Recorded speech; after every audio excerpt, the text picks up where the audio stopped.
எல்லாருக்கும் வணக்கம். நான் ஃபஸ்ட்டு ப்ரொடியூசர் சாருக்கு ரொம்ப தேங்க்யூ சொல்லிக்கிறேன். அப்புறம் டைரக்டர் சார் இந்த மாதிரி ஒரு ஆப்பர்ச்சுனிட்டி கொடுத்து பண்ணது thank you so much. And wishing the movie and for us thank you. Hi all, எல்லாருக்கும் வணக்கம்.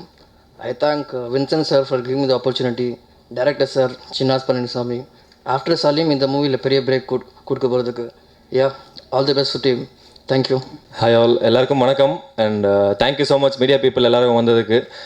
மியா படத்தை பார்த்துருப்பீங்க, எந்த அளவுக்கு ஒரு குவாலிட்டி இருக்குது அப்படின்னு சொல்லிட்டு உங்கள் எல்லாருக்குமே தெரியும். ஒரு படம் வெற்றி அடையணும் அப்படின்னா ஃபர்ஸ்ட் ஆஃப் ஆல் அதுக்கு மெயின் ரீசன் வந்து மீடியா பீப்புள் நீங்களாக தான் இருப்பீங்க. என்னதான் ஆடியன்ஸ், ஜென்ரல் ஆடியன்ஸ் வந்து படம் ரிலீஸ் ஆனதுக்கப்புறமா ஒரு படத்தை வந்து போய் பார்க்கணும் பார்க்க வைக்கிறதுக்கான முக்கியமான ஒரு மிகப்பெரிய புள்ளிகள் மீடியா பர்சன்ஸ் நீங்கள் தான். ஸோ உங்களோட சப்போர்ட் ஆதரவு என்றைக்குமே எங்கள் கூட இருக்கணும். அண்ட் நான் வந்து இந்த படத்தில் நடித்தேன் அப்படின்னு சொல்கிறத விட எனக்கு ஒரு வாய்ப்பு கொடுத்துருக்காரு அப்படின்னு சொல்லலாம் director Chinnas Palanisamy sir. So அவருக்கு வந்து இந்த தருணத்தில் நான் நன்றி தெரிவிச்சுக்கிறேன். Thank you so much sir. And producer Vinson sir also. ஏன்னா விஜேவா டிவியில் பண்ணிட்டு இருக்கும்போது அது அந்த லெவல் ஆஃப் இது வேறு. ஆக்சுவலாக லைவ் ஷோஸ் பண்ணுறோம், ரெக்கார்ட் ஷோஸ் பண்ணுறோம். பட் ஒரு படம் வரும்போது ஒரு கேரக்டராக ஒரு பாடி லாங்குவேஜாக இருக்கட்டும், இல்லை டைலாக் டெலிவரி பேச வச்சு இவனால் பண்ண முடியும் அப்படின்னு நம்பிக்கை கொடுத்தது சின்னாஸ் சார் தான். ஸோ சின்னாஸ் சார் மறுபடியும் one second thank you so much. நீங்கள் இல்லைன்னா நான் இங்கே இல்லை. அண்ட் மியாவ் இது ஒரு டிஃப்ரெண்ட்டான கதை. ஒரு பெட் அனிமலை வச்சு ஒரு ஹாரர் மூவி பண்ணியிருக்காங்க டைரக்டர் சின்னாஸ் சார்.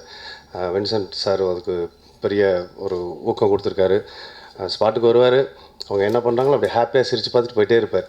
அப்போது எந்த அளவுக்கு அவங்க ஃப்ரீடமாக ஒர்க் பண்ணியிருப்பாங்க அப்படின்ற ஒரு விஷயம். இதில் நான் ஒரு முக்கியமான ஒரு கேரக்டர் பண்ணியிருக்கேன், சைக்கோனாவே என்னுடைய தலைவன், என்னுடைய ரோல் மாடல் ரகுவரன் சார் ஞாபகம் தான் வரும். அதுக்கப்புறம் சுதீர் சார் பண்ணியிருந்தார் நானியில். அதே மாதிரி இந்த படத்தில் நான் ஒரு சைக்கோ கேரக்டர் பண்ணியிருக்கேன். அது நம்பி டைரக்டர் எனக்கு அப்படி ஒரு கேரக்டர் கொடுத்தாரு. எனக்கு திருப்தியாக இருந்தது நான் பண்ணது. ஆடியன்ஸ் பிடிக்கும்னு நினைக்கிறேன். இந்த படத்தில் எல்லா அம்சங்களும் இருக்குது. ஆக்சுவலி காலேஜ் ஸ்டூடெண்ட்டுக்கு என்ன வேணுமோ அது இருக்குது, குழந்தைங்களுக்கு என்ன வேணுமோ அது இருக்குது, தாய்மார்களுக்கு என்ன வேணுமோ அதெல்லாம் இருக்குது. ஸோ எல்லோரும் தேட்டரில் போய் படம் பார்க்கணும். இந்த படம் வெற்றியடைய ஆடியன்ஸ், மீடியா உங்களுடைய ஆதரவு எங்களுக்கு எப்போவுமே தேவை. இப்போ வர ஹாரர் ஜானர் மூவிஸில் வந்து நிறைய படம் வந்துட்டுருக்கு. ஸோ அந்த வகையில் வந்து இந்த படம் வந்து காமிக்கல் மூவி அண்ட் ஹாரர் படம் அப்படி சொன்னேன். என் மூஞ்சி, நம்மளுடைய நண்பர் மூஞ்சி, அப்புறம் 2-3 கேரக்டர்லாம் பார்த்தீங்கன்னா உங்களுக்கு தெரியும், கண்டிப்பாக ஹாரர் மூவி தான் அப்படி சொல்லிட்டு. பட் இந்த ஹாரர் மூவியில் எங்களுக்கு என்ன வேலை அப்படின்னா, என்னுடைய ரோல் வந்து ஒரு காமிக்கலான ரோல். ஸோ அதை பொதுவாக வர படங்களில் வந்து ஒரு சீன் 2 சீன் பண்ணிட்டு போகாமல் இந்த படத்தில் வந்து முழுக்க ட்ராவல் ஸ்டோரி ஃபுல்லாக ட்ராவல் பண்ண வச்சுருக்காங்க. ஸோ சின்ன சார் ரொம்ப தேங்க்ஸ் ஃபார் தட். இந்த டீம் பொறுத்தவரைக்கும் பார்த்தீங்கன்னா ஃபுல்லாக யங்ஸ்டர்ஸாக இருப்பாங்க. லைக் அசிஸ்டன்ட் டேரக்டர்ஸு, ஹீரோ 4 பேர் இருப்பாங்க, கொரியோகிராஃபர் ஷெரீஃப். ரொம்ப சந்தோஷம் ஷெரீஃப் கூட கண்டினியூவாக ஒர்க் பண்ணுறது. ஏன்னா நாங்கள் கோவாவில் திரைப்பட ஷூட்டிங்கில் அங்கே கொரியோ பண்ணிட்டுருப்போம். அங்கே முடிச்சு மறுபடியும் இங்கே நாங்கள் அப்படியே கோயம்புத்தூரில் வந்து ஷூட் பண்ணிகிட்ருப்போம். ஸோ ரொம்ப சந்தோஷமாக இருக்கும். லைக் ஒன்றா டீமாக ட்ராவல் பண்ணும்போது இல்லை, ரொம்ப இந்த படத்தில் அப்படி தான் எனக்கு கிடச்சிது. பழனிசாமி சார், கேமராமேன் ஷெரீஃப், இந்த மிக்கி, சஞ்சய், அந்த பையன் எல்லாருமே. ஸோ ரொம்ப சந்தோஷம் இந்த படத்தை கலந்துக்கிட்டு. இது என்னோடய 4th மூவி. ஆனால் தமிழில் this is my first film. இந்த படத்தில் ஆக்சுவலாக தமிழில் ஃபஸ்ட் ஃபிலிமிலே வந்து 4 சாங் கொடுத்ததுக்கும் இவ்வளோ ஸ்கோப் இருக்குது. பேக்ரவுண்ட் ஸ்கோருக்கு நிறைய ஸ்கோப் இருக்குது இந்த படத்தில். நிறைய புதுசாக விஷயங்கள் ட்ரை பண்ணியிருக்கு பேக்ரவுண்ட் ஸ்கோரில். அது நீங்கள் தான் பார்த்துட்டு சொல்லணும் எப்படி வந்திருக்குன்னு. ஸோ இந்த முதல் படத்தில் எனக்கு 4 சாங்ஸும் இவ்வளோ சப்போர்ட்டிங்கான பேக்ரவுண்ட் ஸ்கோர்ஸும் கொடுக்கறதுக்கு எனக்கு அந்த சான்ஸ் தந்ததுக்கு I am very thankful to the director Chinna sir and to the producer Vincent sir. And definitely இந்த படம் எல்லாரும் தேட்டரில் போய் பார்க்கணும். Thank you very much. மியாம், it's a horror, fantasy and a thriller of entertainer. இது வந்து must watch for all, especially kids will love it from the bottom of their hearts. So we promise you that. உங்கள்கிட்டருந்து நல்ல response we are waiting. And I want to thank producer sir. He was such a lovely person I've ever met in life. I'm very glad to got an opportunity to work in this movie. And Chinna sir, he brought the best out of us and he's a multi-talented person. And cameraman, music director and the entire cast and crew, I really want to thank you. And my manager Bala. He's the only person who brought me to this movie and I'm very glad. So the movie kaga I'm just waiting and thank you so much. படத்தை பற்றி சொல்லணும்னா ஒரு beautiful journey, 4 பசங்களோட journey. அதில் பூனை. So பயங்கர த்ரில்லிங்காக இருக்கும், காமெடியாக இருக்கும். So every genre is mixed in it. கிட்ஸுக்கு ரொம்ப பிடிக்கும். கிட்ஸ் மட்டும் இல்லாமல் யங்ஸ்டர்ஸ்க்கு ரொம்ப பிடிக்கும். Because there lot of romance scenes. So it's full and full family entertainer. Team பற்றி சொல்லணும்னா நான் எப்போவுமே சொல்கிறது ஒரே ஒரு விஷயம் தான், என்னென்னா ஒரு நல்ல டீம் அமையிறது வந்து ரொம்ப கஷ்டம். அது ஒரு உண்மையான டீம் கிடைக்கிறது ரொம்ப கஷ்டம். ஸோ அந்த விதத்தில் I got a very true team. So I wish and I pray that எல்லாருக்குமே இதுக்கப்புறம் இந்த ரிலீஸ்க்கு அப்புறம் everyone should get a beautiful chance. All the artist, director, thank you so much. திரையுலகிலே மிக இறுக்கமாக நீண்ட நெடுங்காலமாக நிலைக்கக்கூடிய வல்லமை சிலருக்கு மட்டும் உண்டென்றால் அது அடைக்கலராஜ் குடும்பத்திற்கு உண்டு. காரணம், அவர்கள் விநியோகத்துறையிலும் இருக்கிறார்கள், திரையரங்கை நிர்வகிப்பதிலும் வல்லுநர்களாக இருக்கிறார்கள். இந்த இரண்டும் தெரிந்தவர் யார் என்றால் அது வின்சென்ட் தான். ஆகவே இது இன்று ஆரம்பித்து நாளை முடிக்கக்கூடியதல்ல. தொன்று தொட்டு ஆலமரம் போல் தழைத்து செழித்து காலங்காலமாக நீண்டு நிலைத்து அனைவரும் தங்கி இளைப்பாதவருக்கு ஒரு ஆள் வின்சென்ட். அப்படிப்பட்டவர் உருவாக்கி இருக்கிற படம் தலைப்பே பெரிய போராட்டத்துக்கு பிறகுதான் அவர் பெற்றிருக்கிறார். ஆகவே அவருக்கு அந்த தலைப்பு கிடைத்ததுக்கு உண்மையில் பேருவகை கொள்கின்றேன், பேரானந்தம் கொள்கின்றேன். இந்த படத்தினுடைய முன்னோட்டத்தை பார்க்கும் பொழுது இளமை இளமைக்காகவே இருக்கிறது. ரமேஷ் ஆச்சாரியா பண்ணியிருக்கக்கூடிய அந்த மியாவ் பெரிய, அதாவது சுட்டிகளெல்லாம் கட்டி எடுத்துக்கொண்டு வரக்கூடிய சிறப்பு விளிம்புகளை அந்த பாடலில் கண்டு உவகை கொள்கின்றேன்.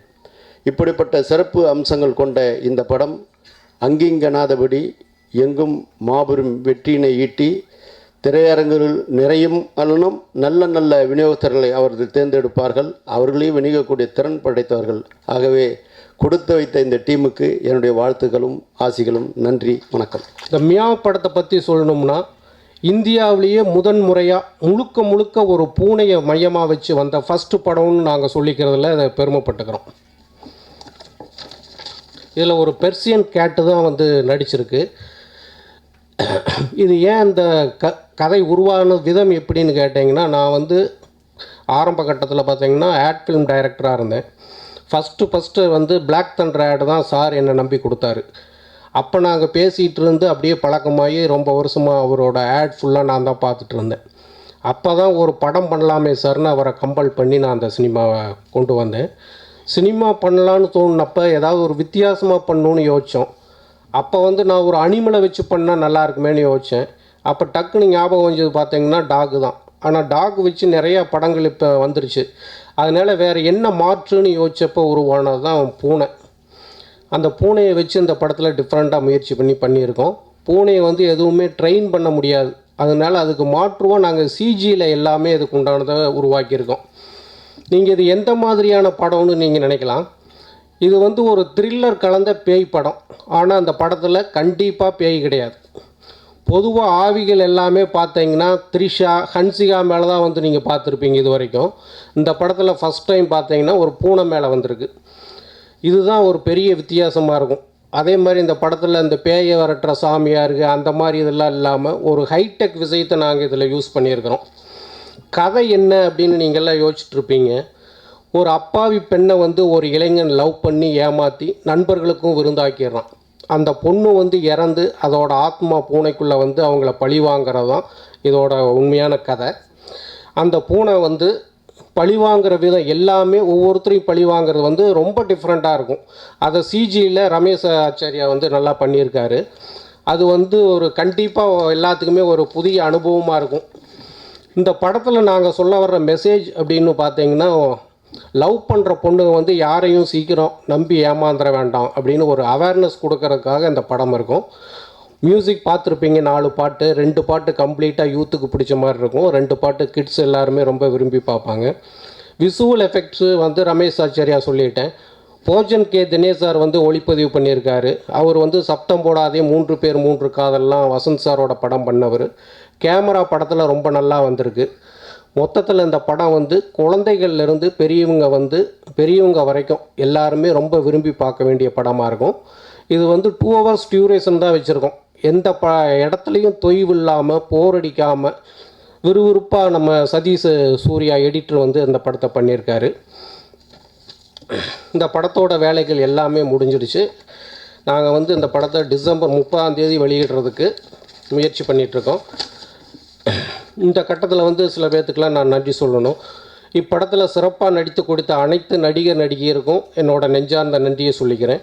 மற்றும் திரைப்படத்தில் பணிபுரிந்த தொழில்நுட்ப கலைஞர்கள் ஒளிப்பதிவாளர் Bojan K Dinesh, music director Srijith Edavana, editor Satish Surya, art director R Samy, costume designer Sathya NJ, visual effect Ramesh Acharya, dance master Sherif, co director Ashok Annamalai, sound effects Arun Sheeno, stunt master Theeppuri Nithya, production executive KNR Samy, lyric writer Vivek Velmurugan, Naveen Kannan, PRO Suresh Chandra மற்றும் அனைத்து கலைஞர்களுக்கும் என் மனமார்ந்த நன்றிகள்.